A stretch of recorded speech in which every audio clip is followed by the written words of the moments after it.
What's going on, man? Hey, how you doing, Coach? How you doing? Yeah. From Fayette-Ware, way down here in Bartlett. Take a seat. Okay, man. Just wanted to stop by and holler at you. Okay.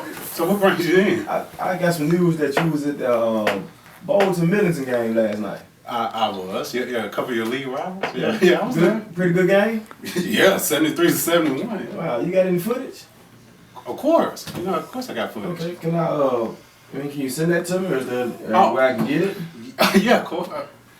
All you gotta do is go to West 10 Media on YouTube and subscribe. Okay. The game highlights will be All there. right, hold on 1 second. So, I heard, we got a lot of, y'all having a pretty good season there. West 10 Media, right? Yes, sir. Yeah. So, yeah, y'all having a great season and everything, so. West 10 Media, that's all I need right there. Thank you. Enjoy the rest of your day. Yes. I was gonna talk about, man, Fayette-Ware's having a good. All right, guys, my take one this week, I got an interview with Coach Chearis from Fayette-Ware. Coach Chearis, thank you for doing the JS report this week. Yes, sir. No problem at all. Coach Chearis, let's just talk about, first of all, let's talk about your last couple of seasons. In 2019, I believe y'all finished 17-7, 2021, 13-11. And then last year, y'all went to the state tournament and finished 26-7. And then this year, off to a great start in 14-6. So first of all, let's just talk about the past seasons first. Well, first year, jumping into the water as an interim, coming from freshman and JV to varsity, it was a good learning experience.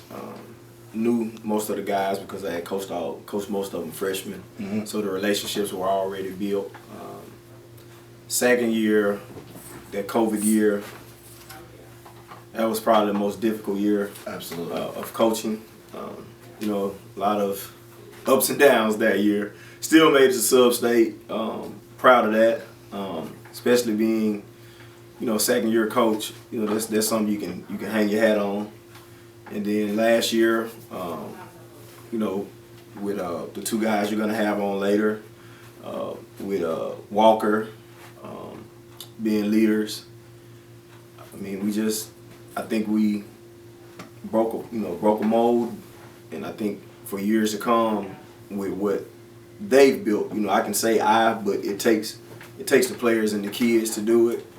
So with these young men, what they've started, I think for years to come, as long as I'm allowed to be the coach at Fayette-Ware High School, I think for years to come they'll see where these guys have come from, the hard work they've put in, the progress that they've shown. I think it'll help us for years to come. And then just talk about this year. You won a game against Craigmont last night, 67-46. Y'all's first district win of the season against Craigmont.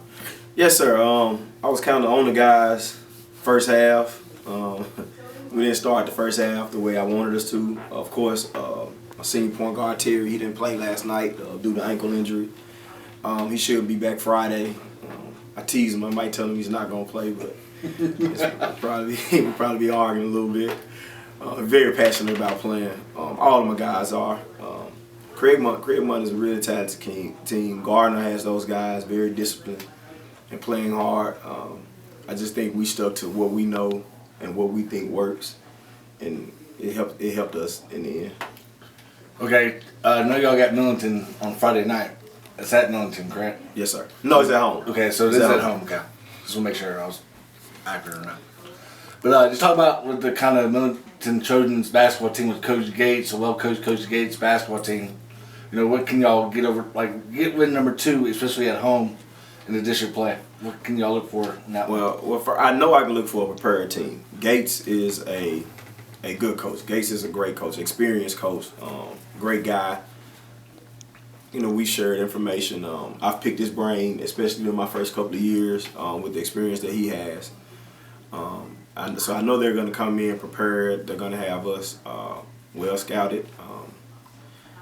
I feel like with our size and length and our depth, I think we'll be ready for them. So basically, what can this team learn from last year's experience by going to the state tournament and lose to Knoxville Fulton? What can they just learn from last year's experience to get over the hump this year? Well, I think what they have learned is no days off. They know that they felt it. We returned a lot of guys, and a lot of those guys get playing time. Terry, Yates, Cheers, Jeremiah, Eric Jones. A lot of those guys are in the starting lineup, get a lot of playing time. They saw the floor last year, played last year.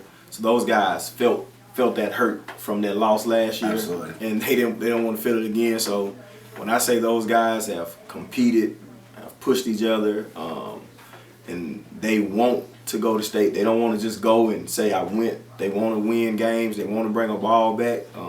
So I can't sit here and say what can they learn, what have they learned, and they learned that we just have to be better. We have to get better every day, and I think every day they push each other and they challenge each other to get better. All right, this is a two-part question. Give me some players that stand out, for your team this year that nobody really has been talking about, and then talk about coaching your son on this basketball team as well. Okay. Well, we know that Yates has got a lot of. He's been recruited highly. He's getting a lot of looks, and respectfully so. 6'7", 6'8" kid, scoring inside, shoot the 3-ball, handle the ball, can guard. In high school, he can guard the 1, 2, 3, and 4. In college, I think he'll be able to guard the 1 through 4. So rightfully so, he's gotten a lot of attention. He went to a lot of exposure camps this summer. Big ups to his parents. We stayed in communication over the summer as far as, hey, this is something good he should go to. This is something I think will help. And just them keeping them busy, them keeping them working. I think some guys that are lacking that attention right now. Of course, my senior point guard Terry. He was the motor. He was the floor general of a state tournament team last year. He was the floor general of a team that we lost one game after Christmas and won 13, 14 games in a row until we lost in the state tournament. You have to be a smart, high IQ, like the kids say, dog of a basketball player to be the point guard of a team, to lead that long of a stretch winning. I've talked to coaches now. Coaches call and ask and inquire about them. Right now it's not heavy.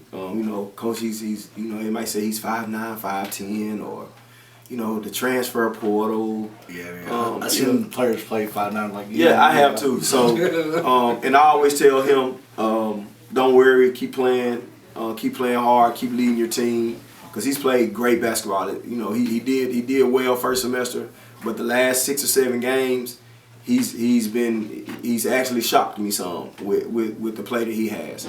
And I think his stock will rise. Like I said, I've been in talks with coaches, but I think that publicity and that recruitment, I feel and think that it should be higher. I think it will be. Another player is Jeremiah Hayes and Eric Jones, but they're juniors, so we know a lot of times college coaches, when kids are juniors, they let you know that, hey, I'm putting that guy on my radar, and they usually don't come and really get on those guys until the senior year. Like, take for instance, just Stephen Walker. He got his offers when we started BCAT the summer before his senior year.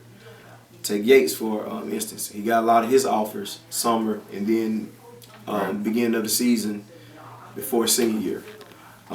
So I think for those guys, it'll probably fall into that same realm. But those are some guys. Terry, Hayes, Jones are some guys right now, a senior, 2 juniors, that I feel should be getting a lot more notice around the state.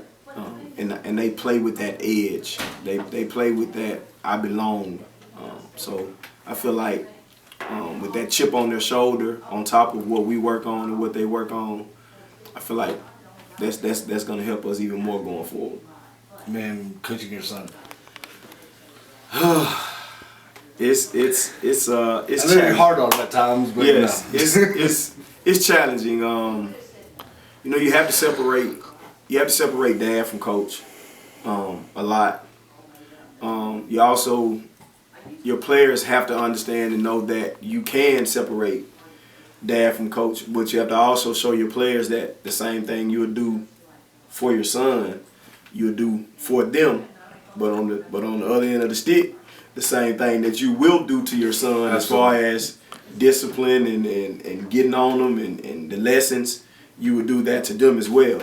So that hasn't been challenging. That's been a gift. Like my guys can tell you that there's nothing I won't do for them. They've seen the passion. They've seen me at my highest. Excited, joyful about stuff, and they've seen me at my lowest, losing a grandparent or just going through stuff. They've seen me break down in tears. They've seen me cry. They've cried with me. So my guys know that with coaching my son, I'm not gonna hide a lot from him. And then being from a small town, some people think that, well, he's on the team because he's the son of the coach. But the kid works hard. Like the kid put in work. He went from being a 154 pound kid in March, April, to now he weighs 180 pounds. Nice. He went from 6'2", 6'3", to now he's a legit 6'5". He went from not being able to hold the ball and not being able to shoot to now he can make the mid-range when he's aggressive. So he's shown a lot of growth, and he's earned what he has. I haven't given him anything. My son played probably in 4 games last year. So, no one can say that, oh, he played because he's son. No, he rode the bench last year. So it's challenging. It has its moments. When he's still learning the process of separating is this coach or this dad, because I'm gonna forever be dad. I'm gonna forever be father. So sometimes when you fussing, it's like he goes in a shell.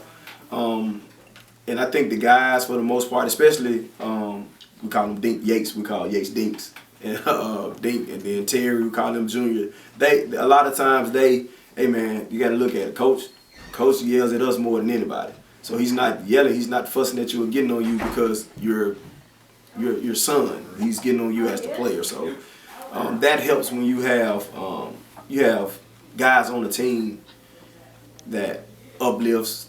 And then my coaching staff, Coach Blade and Coach Freeman, they do a great job of helping them understand as well. And a lot of times I don't have to say a lot now because they chime in, or we're kind of on the same wavelength, so they will get them and get on them before I can. So that helps a lot as well. I just want to say I've respected you a lot over the last 4 years because of how hard you work. And appreciate that. Over the summer, you're going at it like 100 to nothing basically, because you wanted, like you just brought up, like, all right. And also, like, during the basketball tournaments, you put the best national schedule together, like going to these tournaments like you did this past year as well and this year as well. So keep up the good work at Fayette-Ware, and we'll look forward to seeing you soon. All right, thank you for having me, man. No problem, man. All right, West 10 Media. Nice. All right, guys. My take 2 this week. I got 2 basketball players that are seniors, Mr. Terry and Mr. Yates. Y'all, welcome to the JS Report. Thank you. Like I talked with Coach, talk about the last 4 years, what kind of journey it's been so far. Y'all played all 4 years up to date with Fayette-Ware. So I want to, first of all, give y'all a lot of credit for doing that, first of all, by staying at one school all 4 seasons. Because with the way that high school basketball is right now, I appreciate y'all doing that, first of all. Appreciate it. Just talk about the last 4 seasons. First of all, I'm going to start out with Mr. Yates. Go ahead. Last 4 seasons, it's been great. 10th grade year, I really learned a lot. I learned what it was, my first time being on varsity. I learned how fast the pace of the game was. And I learned something like watching from them older guys that was senior when I was in the sophomore. So I learned, like, what to do, how to run team, how to stay focused and lock in together, mostly, as a 10th grader. 9th grade was just a welcome to high school, basically. Pretty much was. And 11th Good grade, answer. 11th grade, going to state, it helped me learn a lot of things also. Like, to stay more focused and put in more work and more effort of what I do and stuff. And then your senior year up to date, 14-6, and then 1-0 in the district. Yes, sir. The 14-1 district right now, that just take a lot of work and effort and togetherness. Pretty much it. Good coaching. Pretty much it. I got you.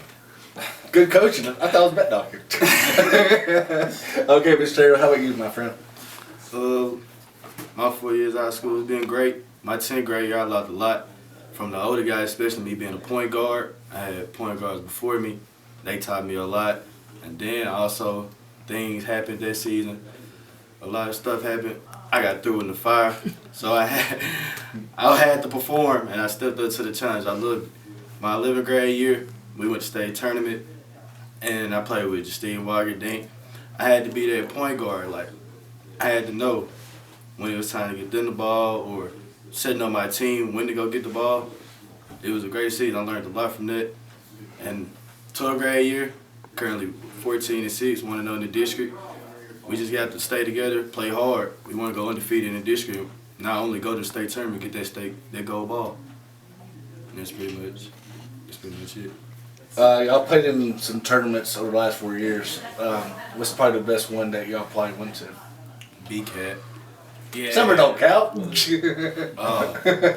the regular season. Regular season. Lighthouse. Lighthouse. I think 11th grade year we played Callaway. Yeah. That was a great competition. And this year we played Haleyville, another good team. Yeah. That was some good competition. Lighthouse probably the best. Yeah, I went to that for the first time in like ages this year, to be honest with you. I forgot that y'all got added at the last minute. First of all, I was like, Coach, y'all got added at the last minute? He's like, yeah, we had to fill in for somebody. I'm like, well, dang, I didn't get to see my guys from Fayette-Ware play. But anyways, start off with you, Mr. Terry. Like, how's your recruitment going your senior year so far? It's been pretty slow, but I'm getting like a lot of hearsay. So like I know my name is actually getting put out there, and all I know is as long as I work hard and know that I'm doing what I'm supposed to do, I know looks will come, and I'm just trusting the plan. Any schools that you want to bring up at all? We brought Three Rivers. They've been at a lot of our games. I've been talking to the coach. It's a nice school. Yeah, fans, Mr. Terry's averaging 12.6 points per game, 3.9 assists per game, and 2 steals per game. Mr. Yates, start off with you. How's your recruiting go? It's been going Any good. breaking news for our fans out here yet? No, sir. But as far as you know, it's been going good. Last semester I picked up a lot of offers, so that's been a blessed year for me. I've been talking to a lot of coaches recently and just staying in contact. Pretty much it.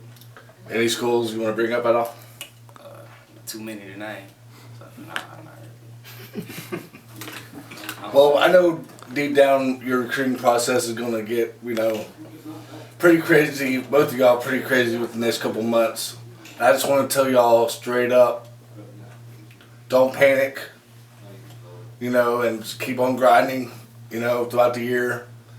Don't be in a rush, regarding signing or whatnot, because I know darn well you guys will have a great fit somewhere on the next level regarding this basketball team as well, or in the college level. Just watching these guys over the years, they basically have played pretty well and been the leaders on and off the court as well. So if anybody wants to go watch Fayette-Ware and see Mr. Terry and Mr. Yates, go out to Fayette-Ware and see them play Millington this Friday at Fayette-Ware. The game is at 7:30, girls at 6. So guys, thank y'all for joining me on the JS Report this week. Appreciate you for having us.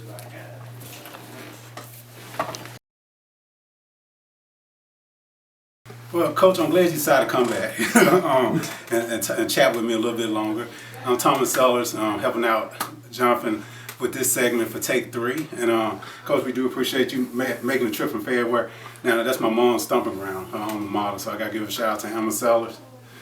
Go Wildcats, all that, warehouse, all that good stuff. Yeah. I grew up hearing this stuff all the time. Basketball powerhouse and tradition. But thanks to you, it is really being reestablished and validated. I appreciate that. I appreciate that. I give that's to the young men that get on the floor. They buy in and I try to teach them, but they put it on the floor. So, but I guess mentioning my mom, the community does care about that team. Small town, they take pride in everything at Fayette, but especially that basketball team.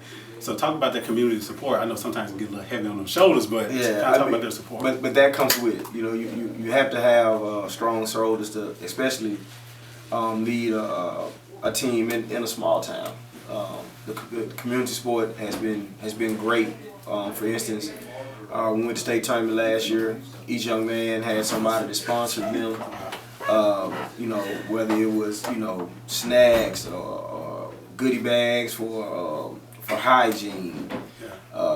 Food. Taking care of the boys. Yeah, they just. The community, they pour support even throughout tournaments, throughout the season. So the community, they come out. They come out and they support these young men, and we appreciate them, and we love them for it. And we wouldn't be able to do a lot of it without them. Just to have them in the gym as their sixth man, that helps a lot. Well, going to state, having a Mr. Basketball on your roster recently. Now you got two young men who getting looked at by colleges with Yates and Terry, and the next group that's coming in. It's definitely, getting a firm establishment out there at Fayette-Ware, but they're not going to try to hand the league over to you. Millington, Bolton, Raleigh, Claremont. So y'all saw one challenge last night, and I saw a couple of your future opponents last night. They're going to come for you. Y'all the team to beat. How does it feel having that target on your back? Well, I'm gonna go back to the Mr. Basketball finalists. Then I got a question for you. Oh, okay. Yes, okay. The Mr. Basketball finalist, Sturdivant, yeah. Great kid at Alabama State. He's injured right now. Had surgery. So he's probably gonna get a medical red shirt this year. So praying that he heals and come back great talent. 10 times better than what he was. And in my might be biased, but in my personal opinion, I think Mr. Yates should be in that discussion as a Mr. Basketball finalist this year as well. Yes. So I just wanted to get that out there for any coaches that watch. AAA, Mr. Yates is your man. Okay. And then next, what did you see in that Bolton Millington game? Well, okay. Oh, yeah, because y'all played them Friday. Okay, Bolton Millington. So you got Millington coming up Friday night, and I guess you want to hear about them immediately. They'll be minus Blake Garner. Okay, right there. Okay, so I know he's a headache, but you don't have to worry about him for this game. But they do have some young talent on the inside. They're going to try to battle with Mr. Yates. They got a young kid, Jayshawn Anderson, who's coming along nicely. The young guard, Cody McGee, is starting to establish himself. So I know coming into this year, you're thinking like a Seth Granberry, but we know he's at Lausanne doing his thing. Mm-hmm. But why you taking all these notes down? Coach Gates, I apologize in advance. But they're gonna come for y'all because I was there for that championship game last year. Man, at Millington, great game, a thriller. They gave y'all their best shot. Y'all were on a roll coming into that game, and your young men showed some fortitude by stepping up in the clutch. And then I think they learned the game, the Wildcats, that, hey, nothing's going to be handed to them easily. Yes, sir. So when y'all got to regionals, y'all reestablished yourselves like, hey, we are a powerhouse. Because Millington gave y'all a huge wake-up call, and Bolton tried to give y'all a wake-up call. So Bolton's looking more athletic. They're up and down the court. They love to shoot the outside shot. So their perimeter defense, Mr. Terry, once he's back at full swing, they need to be ready because both teams like to play on the perimeter. Yes, sir. I appreciate that, but we work on that. I think we'll be well prepared. I saw where they had a guy had 32 points last night, Mr. Payne. Yes, Brandon Payne, junior guard. Last year, kind of, was the backup to Seth Granberry, so y'all saw him in spells. But this guy is, he pushing him out. Seth Granberry's crafty. Nice score. So I'm sure y'all get the scouting report. Y'all gonna be looking out for that #1 jersey. Maybe put a couple guys around them, see what we can do. But 32 points ain't easy to come by. No, it's not easy to come by. So I've started working on the scouting report for them. I have film. The guys will know some strengths and weaknesses. And once again, we respect all, fear none. Yes. So we try to make teams adjust to us, so it'll be a good game. But I trust our work, the coaches and our guys. I trust our work. So yes, sir. Well, Coach, I'll close on this note right here with Mr. Yates. I got a chance to see him literally grow the last couple of years. Literally. Literally. So and he's grown into his frame and his body, but his game has always been multifaceted. He can go inside, outside. Very consistent shooter. I think is a very high caliber D1 player. I could see him in the American. I could see him playing, even in ACC ball because he just has that type of skill set and that mental fortitude. So, like you said, not only should he be a Mr. Basketball finalist with the sports writers and the coaches, but he should be getting some really high looks, and we should be seeing him on that next level. Making Yes, this sir. area very proud. I agree. And for the league this year, hey, you got to deal with him because he's an inside-outside threat. So you got the best player in the league. He just needs to go out there and just validate and prove He it. has to prove it. But I honestly, the kid doesn't take plays off. He leads by example. And his guard, Mr. Terry, won't let him take a play out. No, You turned him into a dog last couple years. You think them guys in practice when we do our 4-on-4 shell, you think them guys are worse enemies. Wow. They go at each other. I just sometimes sit back and look. So that starts with your point guard. It started with point guard and Yates. It's just wow. like They go at at each other. each other in shell. So Good that they being nice in our office right now. but they are when they're competing against each other. You think they don't like each other. Wow. As soon as that competition is over, they're off the floor in the locker room, in the hallways, during lunch, during our Wisdom on Wednesdays meetings, in the hall, anywhere else. I mean, these guys, they get along. Wow, that's great. They're family. But when they're lined up opposite of each other, they're going to make each other better. oh my God. They're pushing each other to make each other better. Yes, sir. Well, Coach, I lied. This is my last point, last question. With Mr. Terry, he's your extension on that floor? Yes, sir. He's the coach on the floor? Yes, sir. Talk about how important he is to this team. Oh man, he's very important to this team. I said to the guys, and they know it, and Yates and Terry know it as well. They get the brunt of my fussing. Yeah. They get the brunt of my. I'm not gonna say blame, but when something is not going the way it should, they get it first. Yeah. And then with Terry being a senior, it's on him to, not just me and the coaches, but it's on him to as well. I got a sophomore point guard that's going to be starts alongside him, but that has to be the leader of the team next year. Yeah. So it's up to Terry to, this is the example I have to set. Yeah. I have to set the bar here, and I have to make him want to reach it. So I'm hard on him, but I mean, he never backs down from the challenge. He never puts his head down. He never goes in the shell. It's always, yes, sir, I got you, coach. My bad, coach. I'll pick it up, coach. I'll fix it, coach. And you love, if you have when you're one of your captains, that's that type of leader that never says, well, coach, I didn't, or coach, or what if, or coach, it's never that. It's coach, I'll fix it, or coach, I'll get better, or coach, I'll do better. And you want that from your senior leader and from one of your captains or from your point guard. So I give him a lot of credit because he takes a lot from me. He takes a whole lot. Y'all coaches out there on the college level, y'all hear that? He's ready. He's proven. Y'all better come get this talent. And hey, Coach, DC, we appreciate it. Yes, and that's segment 3. All right, my take for this week, Terry Hallahan with the Bartlett Express joins me, Coach. Terry, first of all, you covered the Bartlett boys basketball team and the girls basketball team over the last couple of weeks. You saw them play against Houston.